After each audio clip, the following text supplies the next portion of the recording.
Sarah was just another invisible maintenance worker, cleaning guns while soldiers ignored her completely.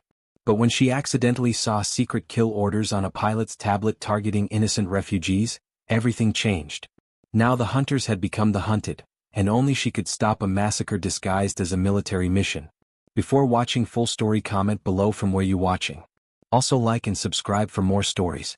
The morning sun cast long shadows across forward operating base Kestrel as Sarah Chen methodically cleaned an M4 carbine in the weapons maintenance hangar.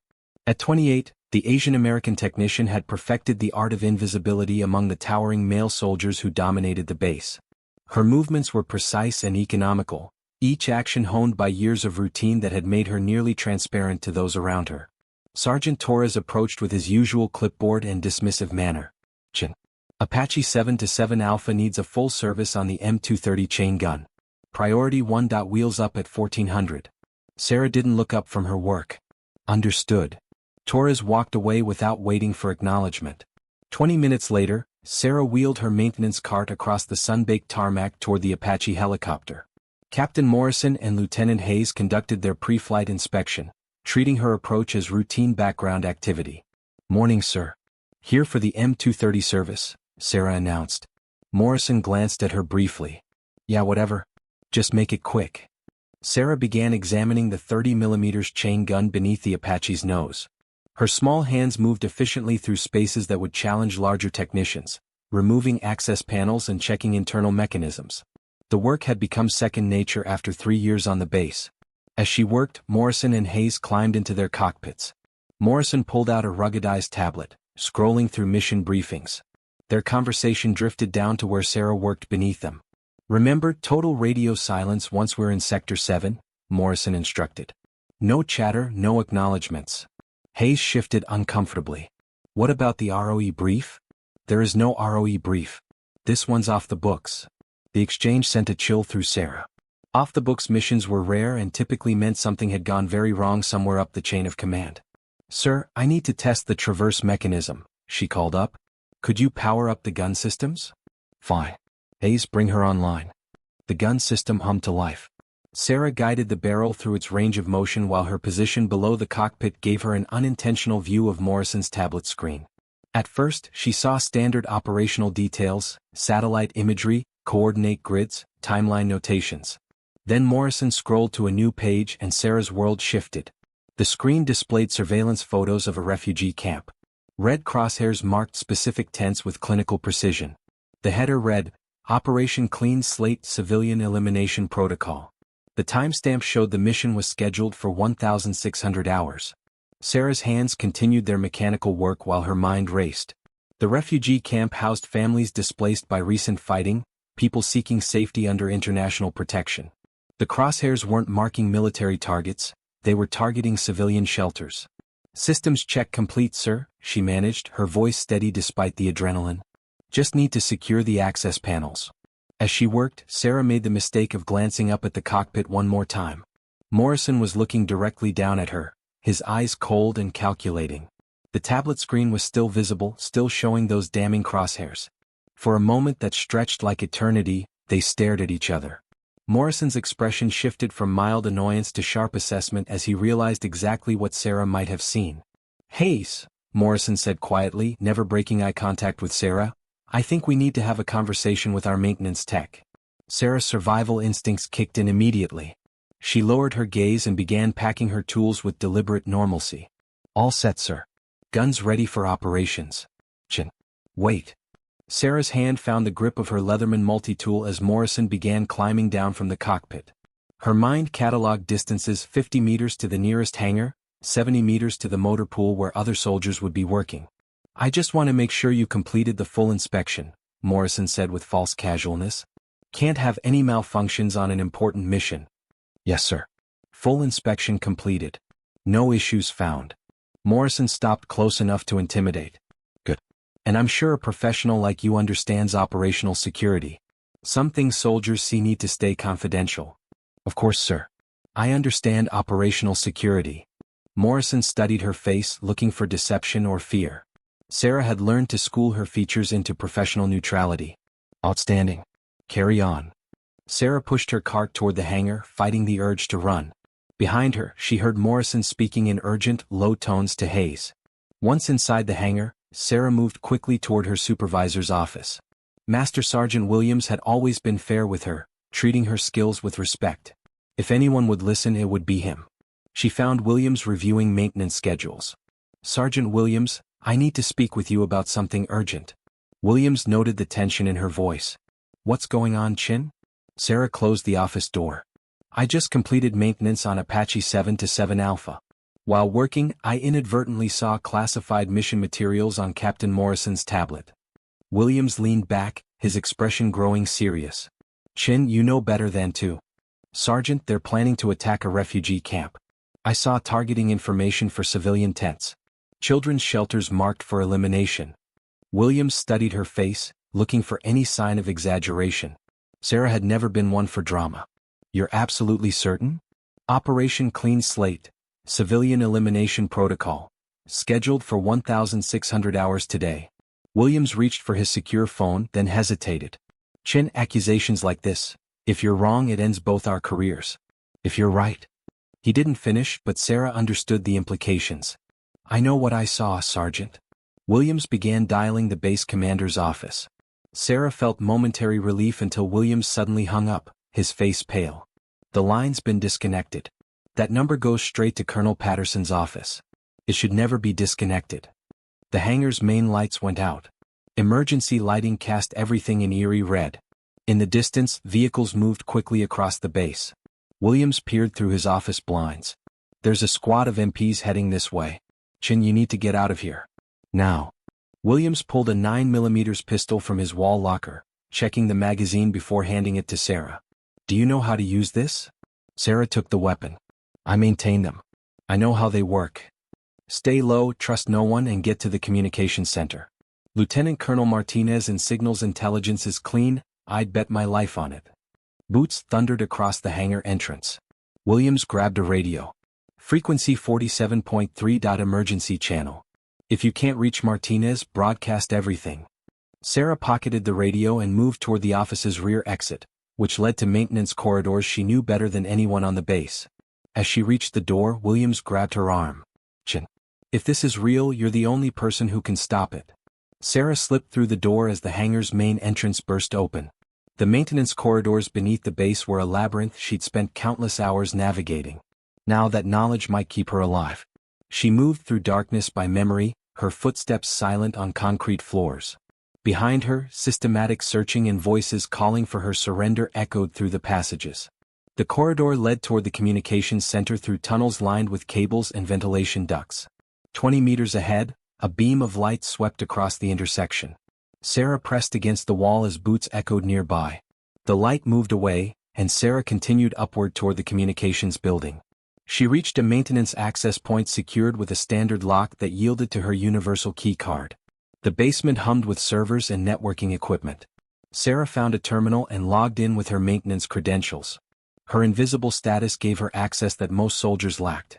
Operation Clean Slate was buried in classified files marked with highest security levels.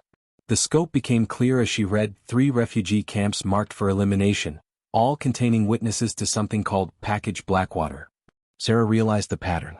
Package Blackwater was evidence of war crimes, and the refugees were survivors who had witnessed atrocities that someone desperately wanted buried.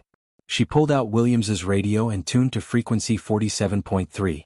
"This is Weapons Technician Chin, service number 4479235. I have evidence of illegal operation targeting civilians. Operation Clean Slate scheduled 1,600 hours. Requesting immediate intervention."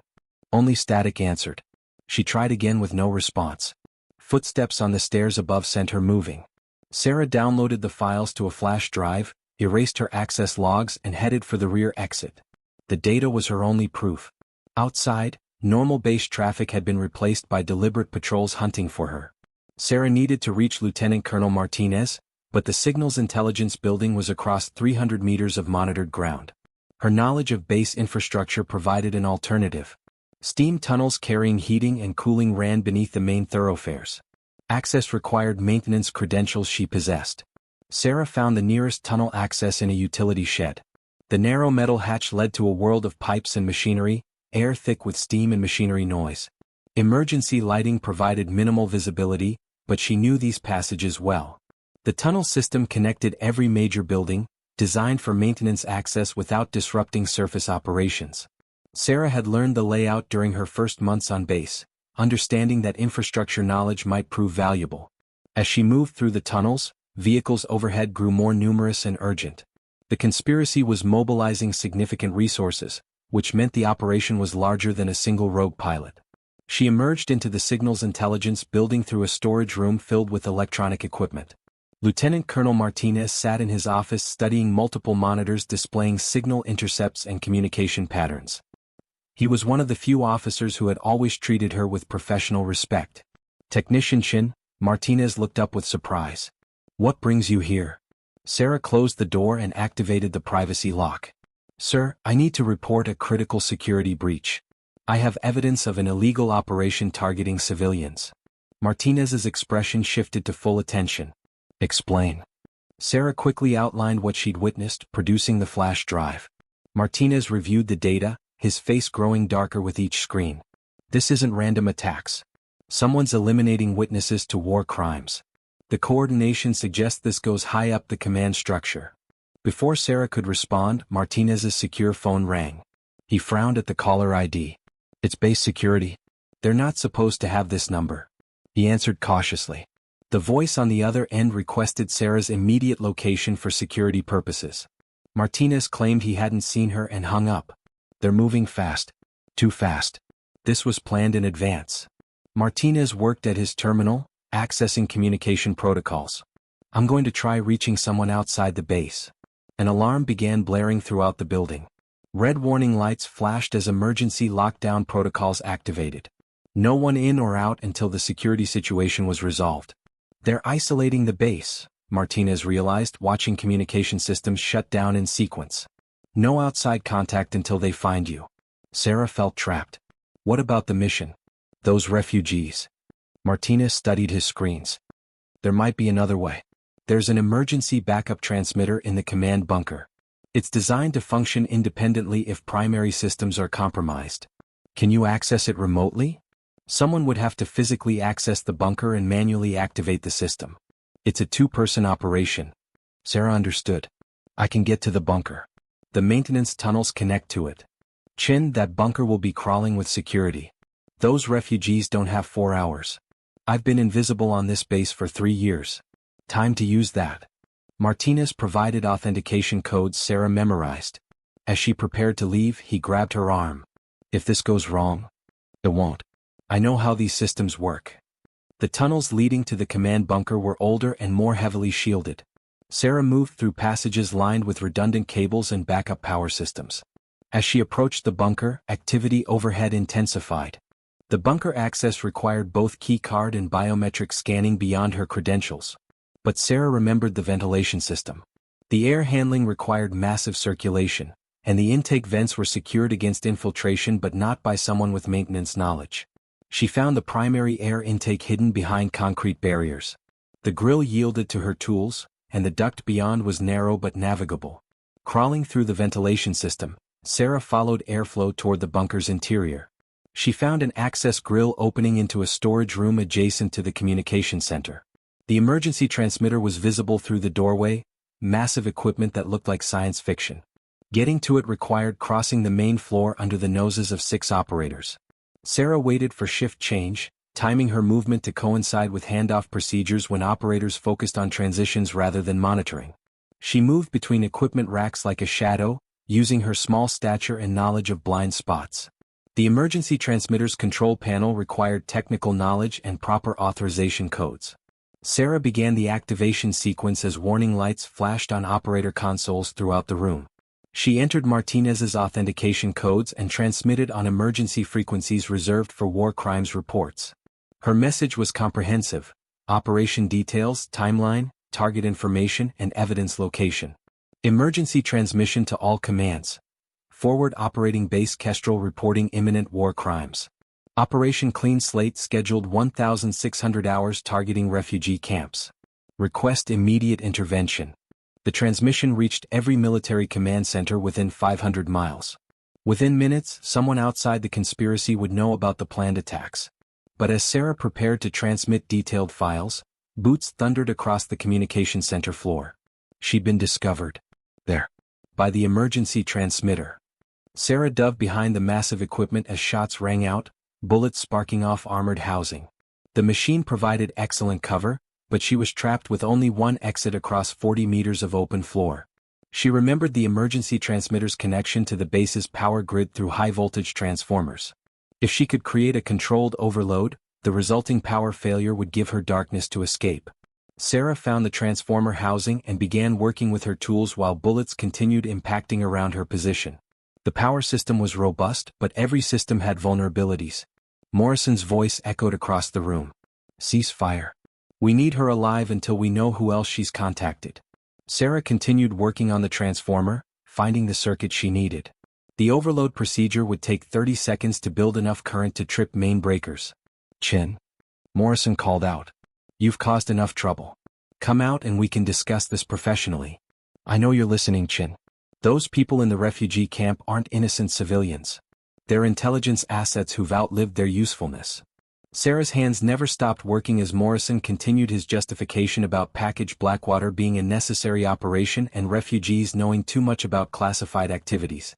The transformer began humming with increasing intensity as current built beyond safe parameters. Sarah counted down, 15 seconds, 10, 5. The overload triggered multiple breakers simultaneously. The communication center plunged into absolute darkness as emergency systems struggled to compensate. In the confusion, Sarah moved across the room by memory, reaching the main exit as backup generators began restoring partial power. Outside, the base was in controlled chaos. The power failure had affected multiple buildings, and personnel responded to what appeared to be a general emergency. Sarah used the confusion to blend into the flow of soldiers assessing damage. She made her way back toward Martinez's office, knowing the victory was temporary. The conspiracy would adapt, finding new aircraft or postponing until conditions allowed. She still needed to get evidence to external authorities.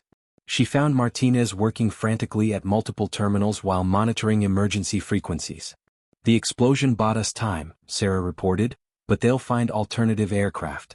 Martinez looked up with grim satisfaction. "I intercepted their communications during the emergency." "The colonel with Morrison? He's operating under false credentials." "Colonel James Redfern, he was relieved of command 6 months ago after the packaged Blackwater incident." "He's not working for the military anymore?" "This is personal. He's eliminating evidence that would convict him, using active duty personnel who think they're following legitimate orders." Martinez established contact with division headquarters. "They're sending investigators, but they won't arrive for 2 hours. We need to keep Redfern contained until then." Before Sarah could respond, the office door burst open. 3 soldiers in combat gear filled the doorway, led by Sergeant Torres with his weapon drawn but his face showing uncertainty. "Step away from the terminal, Colonel," Torres ordered. "Both of you, hands visible." Martinez slowly raised his hands. "Sergeant, you're making a mistake. These aren't legitimate orders." "Sir, I'm following orders from a superior officer." Torres's voice carried doubt despite his words.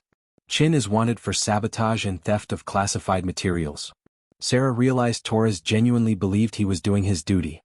Redfern had convinced loyal soldiers that she was the threat. "Sergeant, I need you to look at evidence of what's really happening here." Sarah slowly reached for the flash drive. Torres hesitated, then ordered her to place the drive on the desk and step back. Private Walsh, barely 20, approached cautiously and inserted the drive into Martinez's terminal. As files appeared on screen, Walsh's expression changed from alertness to horrified disbelief. "Sergeant, these are targeting packages for civilian structures. Hospitals, schools, family shelters."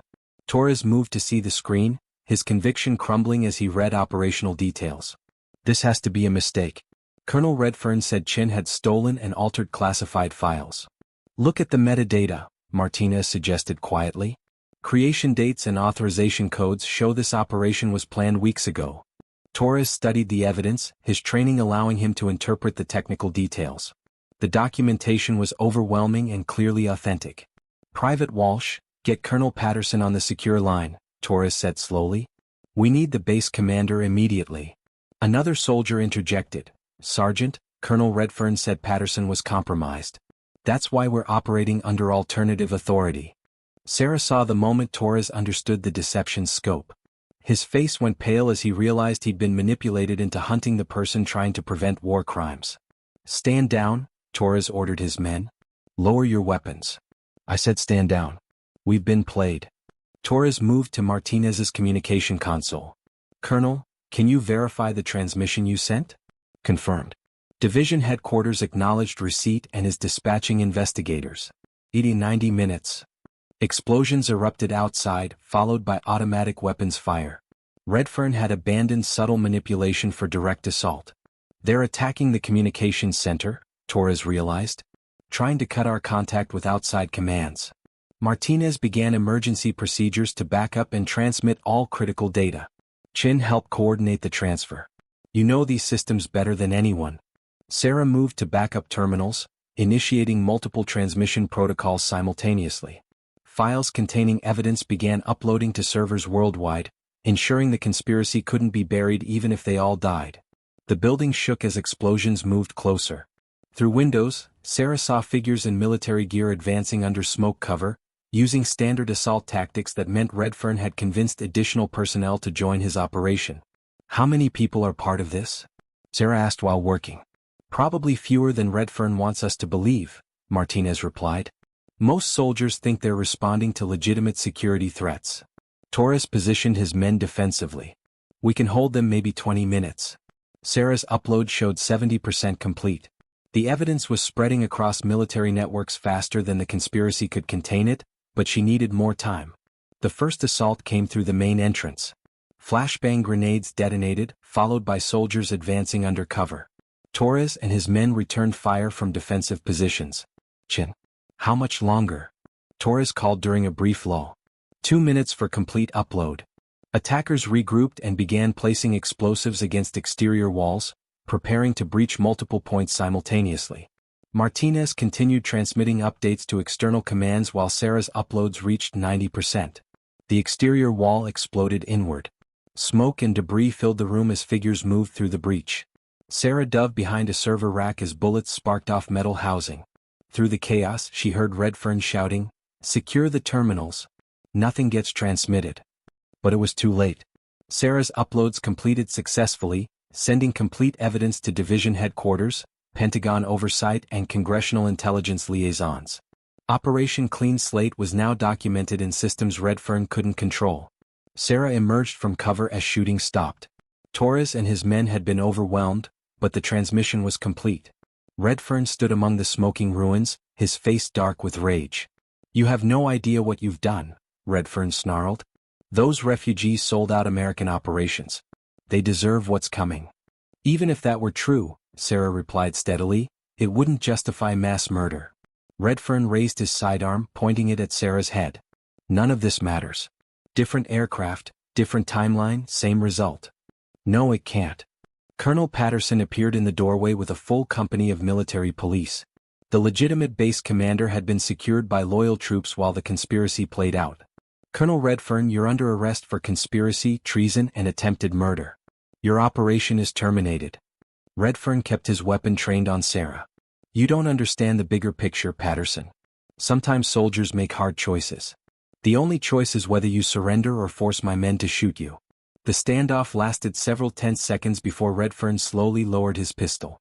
Military police moved to secure him as Sarah finally allowed herself to believe the nightmare was over. 1 week later, Sarah sat in a secure briefing room at division headquarters, facing investigators from multiple agencies. Her testimony had corroborated evidence gathered from the conspiracy's communications and planning documents. "Technician Chin," the lead investigator began, "your actions prevented what would have been a significant war crime. The refugee camps housed over 800 civilians, including 300 children."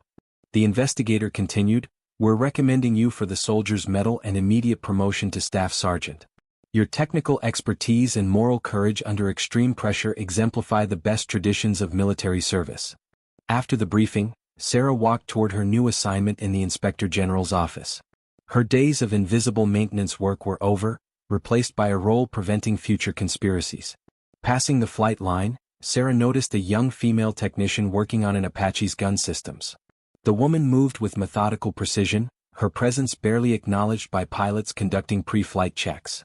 Sarah made a mental note to introduce herself later. In a world where support personnel could be overlooked, every technician needed to know their observations mattered, that their voice could make the difference between justice and atrocity. Sometimes the person everyone overlooks is exactly the person who needs to be seen.